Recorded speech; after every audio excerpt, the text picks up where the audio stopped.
So with that, that first show was incredible information there. We really helped business owners, I think, understand how important it is to stay focused on things that make a business successful. I mean, digging in depth of processes and analyzing the psychology behind humans and how you have to deal with them. They're complicated creatures, right? Nothing easy there.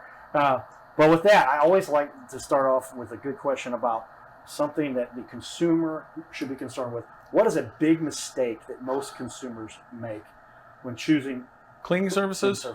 Yeah, there's probably, I think, two. One of them is going to be, thinking that you can accurately price a cleaning service over the phone. Either you're going to get an hourly rate, which is fine, but you don't know how long that clean's going to take. So you're stuck paying until it's done, or getting a job partially done. Okay. The other one, if you're offering, if somebody's trying to give you a fixed price over the phone and they don't know your house and your conditions. I mean, if you're living in a house by yourself and you're a clean freak, you're going to be a pretty easy clean. If you're like a family of 7 with, 3 dogs and 2 of them are huskies, and you're always throwing parties, these are 2 very different, even if the square footage in the house is the same. So, you really want to meet somebody, and you also want to get a sense of the person that you're going to be doing business with. So we always recommend, that you meet the service provider, let them get into your house, invite them into your house, have the conversation, let them get a good assessment so that you can get a good firm fixed price for what you're going to receive. And then the other one is always make sure, there's risk associated with having service providers in your home. Make sure you check that they've got insurance, that their business is registered with the state. Make sure that if it's an independent, that you do a background check on them, or if it's a company like ours, do a background check on us. All right, make sure that the people you're inviting into your home, where you keep your valuables and your children, are good people. Know that. That's probably, if I could, those are the 2 things I would say. That's remedying those is going to yield the best outcome if you're looking for cleaning services. And maybe it's because we got through the first question, and I understand that. That second question immediately in front of me, right? Because it's the one we just talked about. But I mean, that one hits home when the matter of somebody's in your house. How many people do this? They say, "Oh yeah, my niece, my nephew, he's gonna clean. He's got it done, whatever it is," and then they trip over some cord, break a leg, and then you got and insurance. What were these are the things people try to save money. We always talk about being cheap can be very expensive. And you're not saving anything. And you absolutely. And you can get fantastic providers, whether you go with companies like ours or you go with independents. You can get fantastic providers whichever way you go. And you can get not fantastic providers. My point just simply is make sure that you know who you're inviting into your home with your valuables and your family and such and so forth. Yeah, no, that's great. You're getting access to the vitals of the family there and your home, absolutely, where you live and breathe and sleep and lay your head. And so that's important to consider. Obviously, some people may just kind of, oh yeah, somebody can come in and do this. Check them. Get a little background on these people before you. Right. Well, tell me also a time when you really felt like you either had a problem you dealt with yourself that within the business that you had overcome, or that you really helped a client that was in a distressed situation. You're talking in the bullpen a little bit about a couple situations. Sure. Give me a little more. One of your well, we already mentioned the one, as far as the gentleman that needed help, getting his house decluttered and clean so he could stay in it. Another one is, is actually just kind of fun, but important. We happened to be at a client's house and on a day, and it was storming. Staff was inside the house cleaning, and the electricity went out. Well, the client was in the basement. All right, this is an elderly client. And part of our standard issue whenever we clean, because we use it for inspection, is we issue flashlights to all of our staff. So our staff, I think it was Emily at the time, and whoever, I think she was the team lead, maybe it was Stephanie, I don't remember, but they had flashlights. So they went downstairs, Mrs. So-and-so, and then she's like, oh my gosh, thank you so much. And so they got her back upstairs, and made sure she was all good, and then they went about cleaning. Added benefits, a little bit of sense of security. You can absolutely. Through somebody say, hey, we've had access to the house, we have it here. Well, and it's the kind of people we hired too. Yeah. And Emily and Stephanie, they were employees of ours years ago, and they went onto the medical field, which is one of those things when I like to see my, and actually we're still in touch with them because, that's just the kind of people we like to have around. Makes sense. Good qualification process for people, that they're good people and they care about people too. That's an elementary tactic most businesses should have to success. That's what we're trying to share. It's a hard thing to do, to be fair, and but it's worth taking the time and the effort to help find the best people you can. Absolutely. Tell me a little bit about what is the process that somebody goes to hire you. They say, okay, we need this. Sure. How do we get started? Process is pretty straightforward. I mean, you reach out through email. You can reach out through phone call. And then sometimes, you can reach out to our website. We've got a form there. If you fill that form out, we ask a lot of questions on the form. But if you do that, we'll get you a ballpark figure. I mentioned, you can't do a price quote without getting in the home. That's absolutely true. But we'll give you a ballpark range. Because a lot of times people are just trying to get an idea. I mean, I do that myself all the time. Hey, I'm looking can you just give me a high and a low boundary? So that's what we do with that. So that's 3 ways to reach out to us. Facebook, you can reach out to us, Angie's List. So that's how you get in contact with us. From there, we move into the prospect stage of it. We've got your information. You've established some interest. Then we'll set up what we call an IHE. It's an in-home estimate. That's typically Sarah. She's our client manager. Michelle used to do it, but we've got Sarah, and she's fantastic. And she'll go out and she'll do the in-home estimate. She'll explain everything that we do, how we do it, how we work, why we do what we do. I think understanding why people and businesses do what they do is as important as anything. And then from there, you'll either make a decision to proceed, which I think you should. But from there, you'll make a decision to proceed, or you shouldn't, or you won't. And that's okay too. We don't like high pressure. We'll leave. If there's any follow-ups, any IOUs, we'll follow up with that. And then from there, if you decide to go forward with us, then we'll get some additional information. We write very detailed work orders. We actually have a grid that we update, and we have access instructions and service notes, past. I mean, a whole bunch of details that we'll get down on that, and we give that to our staff. We've got a deal. It's like management owes staff a good work order. Staff owes the client a good execution of that work order.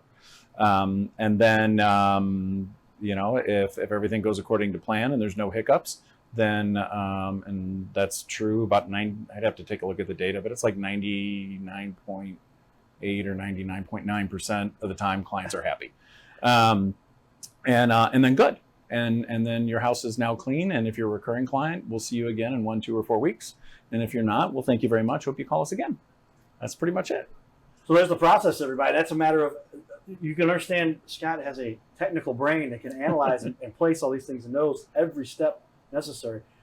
Part of what we just talked about earlier, if we can touch on that a little bit, is how it is you make certain that every task is accomplished. And we had a little pre-game discussion about that. And it seemed like you really have a very detailed method to make sure that everything gets done. And can you give me a little more feedback? Yeah, sure. There's 2 pieces to that. One is how things get done in the home. And we've got a process where there's staff files as far as how they work through the home. And it's designed so that no room in the house is ever considered clean until it has seen at least 2 sets of eyes on it. Typically, it's going to be the person that cleaned it and the team lead, but sometimes not. And then team leads get extra time, to go through and do inspections. And then we've got a process in how we go around a room and clean it.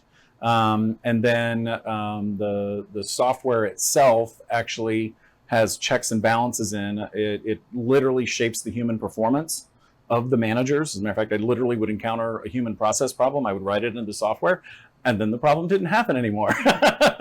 And so that's how I keep things on track. And then, of course, we keep the actuals, against estimates, and then we keep journals, as far as what all happened that day. Just so you understand that Scott mentioned he wrote the process in the software himself. He's a programmer too. And so he can make sure that these things get done, because he's not calling somebody, hey, can we let's work around it and figure out, put the process in himself and did it himself. You're really on the ball, and that's something I think a lot of people need to understand. This is not something you are taking lightly. No. You are going well beyond what I can imagine. What most people are capable of. I can program a little bit. I got a good friend who's a great programmer. The other 99.9% of the population, you say that to them, they're going, what are you talking about? I promise you, some of the software developers and engineers I used to work with will look at the code I wrote and go, oh, Lord. But it works. That's the point. Well, that's part of what we are fortunate with my technical background to make a show happen. Right. Likewise, for you to have a process to make sure that the customer. Yep. I think you might have more responsibility than I have. You're inside somebody's house. You're making sure that everything is. It is a massive responsibility, knowing how much trust is placed in us and in our staff. It is definitely not something we take lightly. Very important stuff.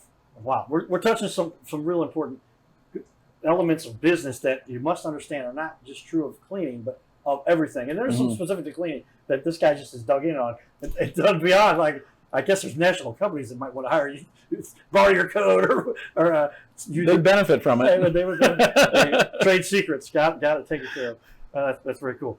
Well, what is a challenge you guys have overcome business-wise? Sometimes we leave that question. Give me a problem with a client. We kind of talked about a couple clients you've helped. Probably, if you mind sharing something. The hardest challenge we had to overcome was misconceptions from sitting in corporate America. I don't say that as a bad thing. It's just that there's the small business world, and there's, you encounter different people, different mindsets, different I don't know the right word to put it, but long story short, the best example I use is that, I thought, I came out of corporate America. I'm like, look, if I pay my people really well and I offer them great benefits, and I take really good care of them, all of them will love me, and they will love working here. And the unfortunate answer to that is that it's not the case. That was the biggest challenge for me. Was I was so used to working, with what I would call really fantastic professionals that were motivated and educated. And to be fair, and I won't pretend it to be any other way, that's not the same people that you hire to cut your, that cut lawns, that clean houses, that clean pools. It's just different people. It's not good or bad, it just is. Right. And I had to adjust to the different demographic that I had to work with. And that's what a business owner does. They don't so much judge as they go, okay, here's a problem, and I'm going to work to solve it. So I had to shift the way I thought. That's why I ended up writing a lot of things into the software, was to help manage that different human dynamic than I was used to managing to. And it took me a little while, and I definitely made my mistakes. But I think we got a pretty good handle on it now, and it's how we've got in my opinion, some of the best staff in the industry. No, I'm with you, and I can second that. From somebody who came from a corporate environment, very structured. Pretty much everybody knew what the cards were on the table. Yeah. Always dealt with the interrelational things with the boss and the corporate vice president and the people that happy hours and all that fun stuff. But when I switched to say I want to help smaller businesses, my parents kind of were in that realm. I said, "What are you guys doing? Let me skip over to doing that kind of stuff." I realized there's just most business owners, and again, this is not any difference. Just different scenarios, and that business owners, most of them are very good at what they do, but they don't understand so much other of the things that are important for their business. And how, the world is filled with lots of different people, and how you help this group succeed is different than how you help this group succeed. And so you just have to kind of go, okay, take that step back and go, okay, I've got a different group, and the way I need to help them is different than the way I help them. Well said. And key, again, Scott, this is one of the best shows we've had with regard to really telling people the essence of being successful and digging in on the core components. A lot of people say, work hard and make sure you dig in and stay up late. Those are wonderful platitudes. Yeah, those are big, high-level concepts that are pretty common, pretty elementary, very obvious for most. But as you do those things, I make the argument, here's something I've never discussed. I've become really good at a number of things. Why was that? Because I decided to work hard. Yeah. I wasn't the smartest person. I wasn't the most talented. But because I dug in, I messed it up, and I figured out how it broke, and then I figured out how to fix it. Yeah. And I decided that I wasn't just going to quit when it broke and try to cry for somebody to help me. I was going to figure it out myself. And I think how many people, if they would take that to task, it sounds like you're somebody that could fix many problems. Well, that's what I did. I mean, my background before was all IT infrastructure and information security. I actually had to teach myself how to write C#. It's like 42 years old or whatever I was, I taught myself how to program. So yes, that's exactly it. Roll up the sleeves, you go, we're about to get muddy, here we go. And that was what I did. So I'm with you. All right, elementary, but in-depth. I'm trying to use big words here, everybody, but they're overrated. Bottom line, go get it done. Don't give up. Don't quit. Hurdles are going to come about. You are going to have problems. That is a matter of fact. That's just the way that nothing streamlines. It's kind of like I make my off the normal beaten path commentary, and that is God's having a blast with this little creation of humans, right? Because none of it's perfect, but it's pretty cool compared to stars and nebulas. And I always wonder if the angels are up there taking bets and he's just the guy managing the dice. Well, I tell you, I figure it's a part of my take it as you will, everyone. But God got bored with the dinosaurs and all the other stars exploding. So we need something more fun. But if I make it perfect, it won't be fun. No, perfect is boring. We got to let things kind of flow and let them make mistakes a little bit here and there. But it's those who overcome. Challenge statement. If you life is mostly about the hurdles that you overcome, because that's what teaches you the most that you'll learn. Yeah. I mean, personally, I think success is really just a set of intermittent failures resulting in a positive outcome. Maybe it's just entrepreneurialism, maybe it's life. I don't know. But if you think you're going to get through it without making mistakes, ain't going to happen. It's how you handle the mistakes that make the difference. Yeah, it's not the error. That's what I believe. It's not the error that causes you to lose the game. That was a quote from my dad. It's what do you do after that error happens? How do you respond to that? And do you fold like our beloved Northern baseball teams that we won't name on camera because bless their lovely hearts. They're coming into town this weekend to play our Cardinals, but they collapsed when there was a big issue with a fan that got in the way. And that guy had to move to another city after all that. But there were still multiple outs after that that could have been made if their response emotionally would have been, "Oh my gosh, that should have been done, and it's his fault." Well, and bounce back. And that's when when we're working with staff, that's actually a hurdle we have to overcome too, and work with them is reminding them it's like, look, what we're addressing is the issue. What we're addressing is the action. We're trying to correct the action, not the person. Good people can make mistakes.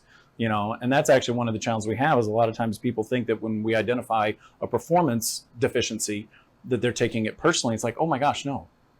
We just need to adjust what you did here so that it doesn't happen again. And it's really awesome. Some people have let's just say they can't ever get past it, but a lot of people do. And when they do, you can really start to see, because that's when they start trusting. And you can really start to see them open up and they move up to team lead or trainer. And, when they realize, oh my gosh, it's not me, it's the action, it's the issue. And that's what we're working on. Putting the head on for that one, everybody. That's key because, it's the truth. And most times I find myself, and I've got to explain, there was not a deliberate error made there by anybody. I was trying to make a mistake. It's just you didn't understand the process that was going on behind the scenes. And this is how we learn. That's why experience becomes so valuable. Yeah, we got a phrase that I use regularly. It's like, fix it forward. It's like, and what was the movie? Was it Ally McBeal? Bygones. It's like it's in the it's in the past. Rafiki, right? It's like let's learn from it, and now let's just fix it forward, and then we're good. And I argue that one of my keynotes from one of my speeches is I'm a guy who's got a mental hang up, if you will, that like I have to pound my head against the wall until I figure it out. But that means make it a soft wall, would you? Yeah, right. Sometimes it is, but other times it's not. But to me, that is a matter of I have now figured out 9 things that are going to cause it to fail that the expert genius won't know because he got it right the first time because of incredible wit and wisdom and knowledge or whatever. And I didn't have all that. But I know, I tried, that didn't work out, but I stick with it. Now those things I know. And so many people could benefit from just going out there and try it. Fail forward. I like that. That's key to what the success of anything, I think, on this little planet. So again, great nuggets of wisdom here. Thank you, Scott, for bringing that one up. That's a key one. All right. Well, with that, we always talk about, do you have a particular favorite quote? You kind of threw out a couple there from the little movies there, but ask that because that helps us people understand the way your mind thinks a little bit, and just a tip that something helps them keep life in perspective they had never heard before. Yeah, gosh, it always kind of depends on my mood. One that I use all the time is have fun storming the castle. Actually, have fun storming the castle. Because Princess Bride, just because staff's headed out the door or whatever. I didn't realize Mahatma Gandhi said it. I always said live the way you want the world to be. But I think he said it first when he said be the change you want to see in the world. Just those little things. And then I think one of the other ones. I think it was from Sandlot. When somebody does something kind of goofy and it's like. But you don't want to make a big deal about it. I'm like, oh my God, you're killing me, Smalls. I think was that from Sandlot? It might be. I think I don't, but I know the quote. You're killing me, small. And it's like, don't sweat the small stuff. Yeah. Well, I don't know if that's what he meant. I think he was referring to the little kids just making mistakes. He's like, "What are you doing?" Well, yeah. I guess a caveat to that and saying we got all kinds of things going on here. Let's move forward, right? So yeah, tons of them. It just kind of depends on my mood, I guess, the situation. And I don't know how old you are, Scott, but as we get past, I'm in my 50s now myself, and I'm with you. And leave it at that. It's like you better learn some of these things, or else what happened to you, right? Right. So if you don't have a few quotes in life, what did you miss? What were you not paying attention to? And the things that we do need to learn as a matter of habit or making it on this little planet. What's one major objection people have back to the business side of this? They Sure. say, no, I can clean it myself. Or what do people typically come up with? I mean, a lot of times, major objection, and I say this as a person who's guilty of it as much as anybody, is, oh my God, it costs that much? And the answer is, yeah, if you're doing it right. But there's lots of ways to manage that. It's like maybe you don't need all of that cleaned, or maybe, once every 4 weeks instead of every 2, or every 2 instead of 1 solves for it. And then one of the other objections, interestingly enough, we get, so people think they want the same team in their house all the time. And one of the things, like I said, in previous life, I did information security, and a lot of that was managing to the nature of humans. And one of the things that, yes, I refer to them in third person. Right. And one of the things that I learned was that familiarity breeds complacency and contempt. And so by making sure that we have different people in the process world, I think it was like CMMI stuff. They said there was I forget CMMI levels. It's been too long. But you had what was this thing called hero worship, where only one person knew how to do a thing, and if only one person knows how to do a thing, you don't have a sustainable business model. So we actually rotate staff, and the reason we do is because that requires that they stay focused on the process. So they can't be complacent because they don't know the place.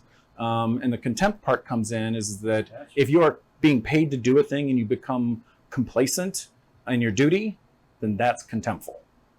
So by making sure that we've got a full rotation going on where we don't have this, and then not having, I tell you what, I had people tell me there wasn't any way that's going to work. And all I know is I got 335 clients today that say otherwise. Yeah, I didn't realize that's a lot of clients, and given that you're having a very successful business. Right. And it just seems to me, gosh, a lot of people do talk about their unsettled mind with, I don't call anything too harsh, with regard to corporate America, and who've been there and gone through the process and did that for years ago. I had to get out of corporate America. But there's so much you do learn as a matter of I learned so much. And it sounds like you've applied so much of that for what you're doing here. And that's another one, just another tip.